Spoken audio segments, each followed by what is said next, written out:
একটা মেয়ে তখনই আদর্শ বউ, আদর্শ মা, আদর্শ বৌমা হয়ে ওঠে শুধুমাত্র তার পারফেক্ট কর্ম, সঠিক ইনকামের উপর। কথাটা শুনতে গেলে অনেকটা খারাপ লাগলেও এটাই কিন্তু চরম বাস্তবতা। বিসমিল্লাহির রহমানির রহিম। হ্যালো এভরিওয়ান, আসসালামু আলাইকুম। কেমন আছেন সবাই? আশা করি কাছে ও দূরে, দেশ কিংবা দেশের বাইরে যে যেখান থেকে আমার আজকের ভিডিওটি দেখছেন বা শুনছেন, মালিকের দয়ায় সবাই সুস্থ আছেন, ভালো আছেন, নিরাপদে আছেন। আমরা আলহামদুলিল্লাহ আপনাদের সকলের দোয়া ও ভালোবাসায় মালিকের অশেষ দয়ায় বেশ ভালো আছি। আর যারা অসুস্থ থেকে আমার আজকের ভিডিওটি দেখা শুরু করেছেন বা দেখছেন না, তাদের সকলের সুস্থতা কামনা করে মায়ের সংসার থেকে নতুন দিনে নতুন আরও কিছু কাজ ও গল্প নিয়ে চলে আসলাম আপনাদের মাঝে। আশা করছি বরাবরের মতো আমার আজকের ভিডিওটি আপনাদের কাছে অনেক ভালো লাগবে। ভালো লাগলে লাইক, কমেন্ট, শেয়ার করতে একদমই কেউ ভুলবেন না। প্রতিদিনই একই রকম কাজকর্ম, তাই না? আমাদের মেয়েদের জীবনটাই হয়তো বা এরকম। যারা ঘরে থাকি, ঘরের কাজকর্মগুলো করে থাকি, তাদের ডেইলি কাজগুলো তো একই হয়, তাই না? আসলে আমাদের মেয়েদের জীবনটা, যাদের এই চার দেয়ালের ভিতরে থাকে তাদের জীবনটাই একরকম। যারা চার দেয়ালের বাইরে গিয়ে অনেক কিছু করে থাকেন, তাদের জীবনটা কিন্তু বেশ অন্যরকম। আজকে সেই রকমই একটি গল্প আমার আপুদের সাথে শেয়ার করব। আশা করছি সবার ভালো লাগবে। ভালো লাগলে অবশ্যই সবাই একটি লাইক দিয়ে দিবেন। আমি মিতু, খুব মেধাবী ছাত্রী ছিলাম আমি। গ্র্যাজুয়েশন কমপ্লিট করার পর বিয়ে হলো। আলহামদুলিল্লাহ, হাজব্যান্ড, শ্বশুরবাড়ির সবাই অনেক ভালো মানুষ, অনেক ভালো পরিবার, অর্থনৈতিক দিক থেকেও অনেক সচ্ছল। আলহামদুলিল্লাহ, সব কিছু মিলিয়ে বিয়ের কিছুদিন পরই একটা কলেজে আমার চাকরি হয়। আলহামদুলিল্লাহ, বেশ ভালোভাবেই কেটে গেল একটি বছর। তারপর আমি বাচ্চা কনসিভ করলাম। খুব ভালোভাবেই চাকরি, বাচ্চা পেটে নিয়ে সব কিছু খুব সুন্দরভাবে সামলে উঠতে পারলাম। আমার শ্বশুর, শাশুড়ি, হাজব্যান্ড সবাই আমাকে অনেকটাই সাপোর্ট করত। আলহামদুলিল্লাহ, আমি একটি মেয়ে সন্তানের জন্ম দেই। আমার বাচ্চা জন্ম হওয়ার পরপরই সবাই বলে উঠতে লাগলো, বাচ্চা সামলাও, এখন আর চাকরি করার কোনো দরকার নেই। আমাদের তো আর কোনো কিছুর অভাব নেই যে তোমার চাকরির টাকায় আমাদের কিছু করতে হবে। কিন্তু অনেকটা ধৈর্য নিয়ে, অনেকটা মনোবল নিয়ে সবাইকে বললাম, যা হবার দেখে নেব। আমি চাকরি ছাড়ব না, হয়তোবা কিছুদিনের ছুটি নিতে পারি, বাস এতটুকুই। যখন সমস্যা আসবে তখন সেটা নিয়ে ভাববো, এখন ভেবে কোনো লাভ নেই। সবাইকে মুখের ওপর এরকম একটা উত্তর দেওয়াতে অনেকে অখুশি হয়েছে। আবার কিছু কিছু মানুষ আমাকে অনেকটাই সাপোর্ট দিয়েছে, আলহামদুলিল্লাহ। তার মধ্যে ছিল আমার হাজব্যান্ড। আসলে শ্বশুরবাড়িতে এই হাজব্যান্ড যদি সাপোর্ট দেয়, তাহলে অন্য সবাই যদি আপনাকে অসমর্থন জানায়, তাহলে কিন্তু কোনো সমস্যা হয় না। এই একটা মানুষই পারে সংসারের সবার সম্মানের জায়গা আপনার একদম শক্ত করে দিতে। এই হাজব্যান্ডের সাপোর্টের মাধ্যমেই কিন্তু আপনি সব কিছু ঝড় ঝাপটা শক্ত হাতে সামাল দিতে পারেন। কেউ আপনাকে এক চুলো নাড়ানোর ক্ষমতা রাখে না, যদি মাত্র আপনার হাজব্যান্ড আপনাকে সাপোর্ট করে। যাই হোক, এইভাবেই দিন চলতে লাগলো। বাচ্চা সামলে, সংসার সামলে, সব কিছু সামলে আমি অনলাইনে ক্লাস নিতে শুরু করলাম। আস্তে আস্তে আমার বাচ্চার বয়স যখন একটু বড় হয়ে গেল, তখন আমি আমার অফলাইন ক্লাসে ফিরে গেলাম। আমার শ্বশুর শাশুড়িও এই ব্যাপারে আমাকে আর কোনো বাধা দিল না। বাস্তবতা তারাও বুঝতে পারলো, সংসার চলতে গেলে টাকার প্রয়োজন। আর আমি যেহেতু ভালো একটা স্যালারি পাই, সেই ক্ষেত্রে আমিও তো সংসারে বড় ধরনের একটা ব্যাকআপ দেই। বেতন পাবার সাথে সাথেই শ্বশুর শাশুড়ির ঔষধ, তাদের হাত খরচের টাকা, বাচ্চার যা প্রয়োজন সব কিছুই আমি যোগান দিতে পারি। সেই ক্ষেত্রে আমাকে কারো দিকে তাকিয়ে থাকতে হয় না। আমি কলেজ থেকে ফিরে আমার পুরোটা সময় আমার সংসার, সন্তানকে দেওয়ার চেষ্টা করি। আলহামদুলিল্লাহ, আমার এই চাকরি করার সুবাদে আমার সন্তানটাও কিন্তু মানসিকভাবে শক্ত একজন শিশু হয়েছে। এটাই তো অনেক বড় প্রাপ্তি। সে নিজের কাজ নিজে করতে পারে, নিজের সব কিছু নিজে গুছিয়েও রাখতে পারে। হয়তোবা মা বাবার অনুপস্থিতি অনেক ক্ষেত্রে, অনেক বাচ্চার ক্ষেত্রে ভিন্ন রকম অর্থ পোষণ করে। আলহামদুলিল্লাহ, মালিকের ইচ্ছায় আমার ক্ষেত্রে সেরকম হয়নি।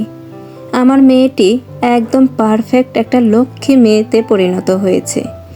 ও এখন পারফেক্টভাবে সব কিছু নিজেই করে নিতে পারে, একদম টাইম মেনটেন করে। কখনো কেউ আমার দিকে আঙুল তুলতে পারে না যে তোমার জন্য তোমার মেয়ে এরকম হয়েছে, তোমার অনুপস্থিতির কারণে তোমার মেয়ে এই কাজটা করতে পারে না, বা তোমার মেয়ে বখাটে হয়েছে। সবটাই কিন্তু উপরওয়ালার ইচ্ছা, সব কিছুই ওনার সিদ্ধান্তে হয়। কিন্তু তারপরও তো আমি আজকে আমার সিদ্ধান্তটা নিতে পেরেছি, আমি আমার সিদ্ধান্ত মতো কাজে এগিয়ে যেতে পেরেছি, নিজের সিদ্ধান্তে শক্ত থাকতে পেরেছি বলেই হয়তোবা আজকে আমার সংসারে কেউ আমাকে বিরক্ত হয়ে কথা বলতে পারে না, কেউ বলতে পারে না তুমি বেরিয়ে যাও। আজকে আমার সংসারে জায়গাটা এতটাই মজবুত, আলহামদুলিল্লাহ। আমি একা হাতেই স্বামী, সন্তান, সংসার সব কিছুই সামলাতে পারি। এটা অনেকটা মনের শক্তির বিষয়। এই শক্তিটা সবাই অর্জন করতে হবে। আমরা নারী, আমরা সব কিছুই পারি। আমরা কখনো পরাজয় বহন করব না, পরাজয় স্বীকার করব না। আমরা যুদ্ধের শেষ পর্যন্ত লড়ে যাব। হয়তোবা কেউ সফলতা পাবে, কেউ হয়তোবা আমরা সফলতা পাবো না। সবটাই তো মালিকের ইচ্ছা। কিন্তু আমরা যুদ্ধ ময়দানে একদমই হাল ছাড়ব না। আমি সবচাইতে বেশি গর্বিত সেদিন হয়েছিলাম যেদিন আমার মেয়ে তার স্কুলের অনুষ্ঠানে পুরস্কার বিতরণের সময় টিচাররা যখন জিজ্ঞেস করলো তুমি কার মতো হতে চাও, আমার মেয়ে জোর গলায় বলে উঠল, আমি আমার মায়ের মতো হতে চাই, মায়ের মতো স্ট্রং, আত্মনির্ভরশীল হতে চাই। সেদিন নিজের কাছেই নিজে যেন অনেকটাই আনন্দ পেয়েছিলাম, জানেন তো। সেই অনুভূতিটা আসলে বলে প্রকাশ করা যায় না। সেদিন যে আমি কতটা তৃপ্তি পেয়েছি, আলহামদুলিল্লাহ। একটা মায়ের জন্য হয়তোবা এটাই শ্রেষ্ঠ পাওয়া হয়ে থাকে, তাই না? যত যাই বলেন, যত কষ্টই করেন, যত ত্যাগই স্বীকার করেন, টাকা না থাকলে, নিজের আয় না থাকলে দুনিয়াতে কেউ কিন্তু মেয়েদেরকে সম্মান করে না। ঘরে তখনই আপনি সম্মান পাবেন যখন আপনার নিজের ইনকাম থাকবে। আবার অনেক ক্ষেত্রে স্বামীর হাজব্যান্ডেও সম্মানটা ধরে রাখা যায়। সেক্ষেত্রেও কিন্তু স্বামীকে যথেষ্ট পরিমাণ স্ট্রং, আত্মনির্ভরশীল হতে হবে। পুরো সংসারের ঝড় সামলানোর মতো অ্যাবিলিটি থাকতে হবে। কারণ যখন একটা স্বামী তার স্ত্রীর হয়ে কথা বলতে যায়, তখনই কিন্তু তাকে অনেক ধরনের কথার সম্মুখীন হতে হয়। মা বলেন, ভাই বলেন, বাবা বলেন, বোন বলেন, কারো কাছ থেকে কিন্তু কথা শুনতে একদম বাদ পড়ে না। ছোট হোক বা বড়, কেউ কথা শোনাতে একদমই ভুল করবে না। প্রথম কথাই হবে, তুই তোর বউয়ের গোলাম হয়ে গেছিস। কিন্তু একটাবারও চিন্তা করে না এই বউটা কার জন্য করে, এই সংসারের জন্যই তো করে। আর আপনি যদি ইনকাম করেন, নিজের পায়ে নিজে দাঁড়িয়ে থাকতে পারেন, তাহলে কিন্তু হাজার সমস্যার পরও আপনার সম্মানটা কেউ টলমলে করতে পারে না। এটাই বাস্তবতা হয়তোবা জীবনের। বেঁচে থাকতে গেলে টাকার প্রয়োজন। আর আমাদের সমাজ ব্যবস্থাটা এরকম হয়েছে, হয়তোবা আমিও একদিন এরকমই হয়ে যাব যখন শাশুড়ি হব। টাকার হিসাবে গুণ বিচার হয়। তবে দোয়া করবেন কখনো যেন এইভাবে কাউকে বিচার করতে না হয়। জীবনে আমি টাকার সম্পর্কগুলো বা স্বার্থের সম্পর্কগুলো না বড্ড বেশি ঘৃণা করি। স্বার্থের বাইরে সম্পর্কগুলো অনেক বেশি সুন্দর হয়।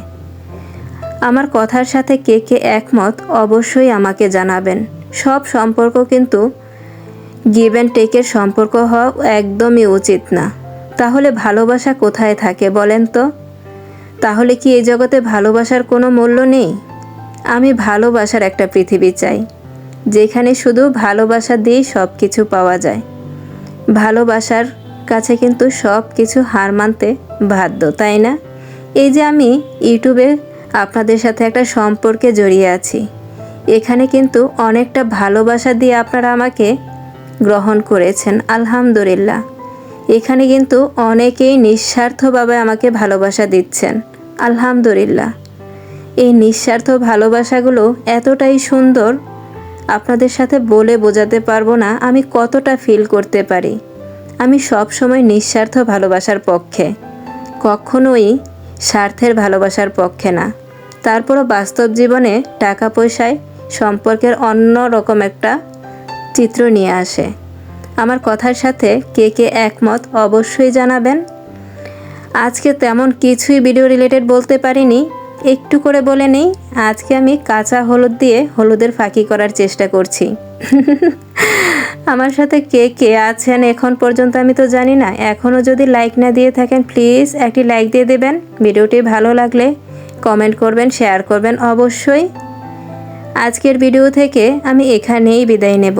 মালিকের দয়ায় সবাই সুস্থ থাকবেন, ভালো থাকবেন, নিরাপদে থাকবেন। আমাদের জন্য সবাই দোয়া করবেন। আল্লাহ হাফেজ। আসসালামু আলাইকুম।